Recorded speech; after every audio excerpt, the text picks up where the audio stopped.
네, 당신의 의사도 모르는 11가지 약의 비밀에 대해서 하겠습니다. 제가 애플리케이션을 다른 걸 했었었는데 그게 어떻게 보면 날라가 가지고 다시 읽어드리겠습니다. 만성적으로 두통을 겪는 환자들의 70%는 약물이 원인인 것으로 추정된다. 수면제는 정상적인 수면 사이클을 방해해 다양한 부작용을 낳으며 중독이 되기 쉽다. 그렇죠? 습관성이나 의존성이 되기 쉽죠. 그리고 두통약을 보면은 우리가 커피를 생각해 보세요. 커피 먹으면 두통이 없어지잖아요. 근데 또 커피 자체가 두통을 유발하기도 하잖아요. 그리고 신경안정제나 뭐 항우울제 같은 것들이 자살을 그걸 억제하기도 하지만 또 자살을 유도한다는 그런 연구 결과도 있습니다. 관절염에 쓰이는 아스피린, 이부프로펜, 기타 비스테로이드성 약물, 넌스테로이드 안티인플라마토리 드러그죠. 는 연골 형성을 억제함으로써 관절 파괴를 유발한다. 근데 스테로이드가 어떻게 보면 더 나쁘죠. 예. 비스테로이드성 약물은 미국에서 연간 16,500건의 사망을 유발하며 10만 명의 미국인들이 그 부작용으로 병원에 입원한다. 급성 간부전과 전체 신부전의 10% 원인은 아세트아미노펜의 과다 복용이다.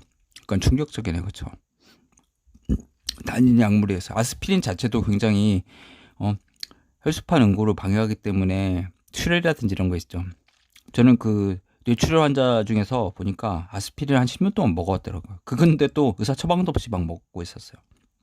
출혈로 그 뇌실질 부위에 출혈이 생겨가지고 왔죠. 사실 경색이 출혈보다 더 많잖아요. 예, 뇌경색이 뇌출혈보다. 팍실, 졸로프트, 프로작은 비말 유발하는데도 체중 증가는 이들 약물의 일반적인 부작용으로 간주되지 않고 있다. 예. 오히려 이 사람들은 비만에 살찌면은 우울증 생기니까 더 이런 약들을 먹게 되겠죠. 의료비 폭등의 원인. 값비싼 약물 외에도 다음과 같은 이유들이 의료비 이용의 엄청난 증가를 설명하는 요인으로 언급된다. 의사가 너무나 많다. 인구 대비 임상의 비율은 1970년 인구 10만 명당 의사 151명에서 1990년 인구 10만 명당 245명으로 62%가 증가했다.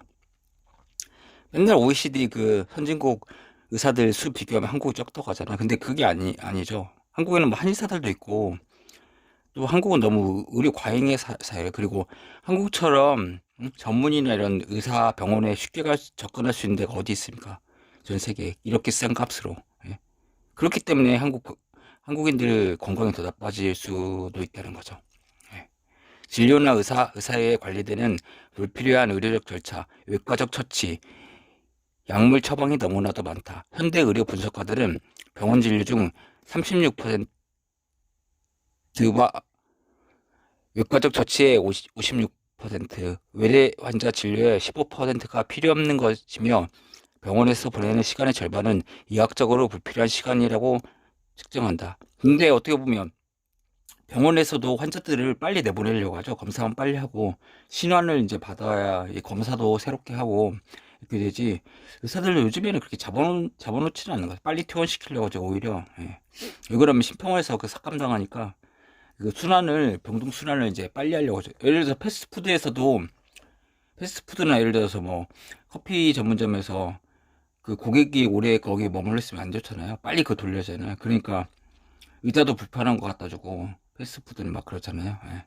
가장 걱정스러운 통계는 특정 분야에 있는 외과의 비율과 수술을 받는 지역 인구의 비율 사이의 직접적인 연관성이다.